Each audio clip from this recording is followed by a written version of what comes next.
તો સમાચારમાં આગળ વાત કરીએ બનાસકાંઠાની તો બનાસકાંઠાના કાંકરેજમાં ભૂમાફિયાઓ બેફામ બન્યા છે।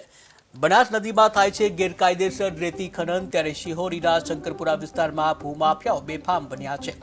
રેતી ખનનથી 20 ફૂટ જેટલા ખાડા પડ્યા છે। રેતી ખનનથી ખેડૂતોની જમીનનું ધોવાણ થઈ રહ્યું છે, ત્યારે ખનીજ માફિયાઓ વિરુદ્ધ કાર્યવાહી થવી ખૂબ જ જરૂરી છે।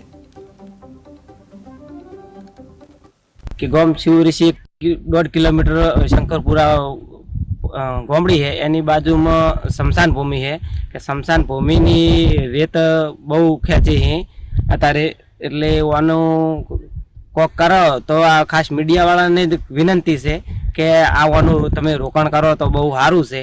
અને આગળ સરકારશ્રીને પાલનપુર કો એની વાની જો ઓફિસ હોય અહીંયા જઈને કઈને આ રોકાવાનું તો સારી વાત છે, ના કે શિવરી ગામમાં પાણી વળવાનો ખાસ ભાવ રહેશે। ગમે તારા નદી है, નદીનું ગમે તારા આવી શકે, એટલે અમારી ખાસ વિનંતી છે કે ભાઈ આ બંધ કરે તો સારી વાત છે।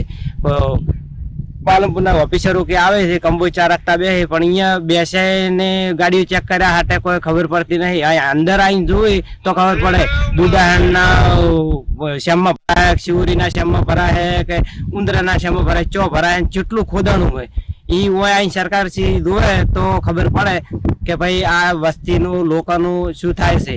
કે ગામ શિવરી से 1.5 किलोमीटर शंकरपुरा गोमड़ी है एनी बाजू में शमशान भूमि है कि शमशान भूमि नी रेत बहु खेंची है अतारे एटले वानो कोक करो तो आ खास मीडिया वाला ने विनंती है कि आवવાનું તમે રોકાણ કરો તો બહુ સારું છે।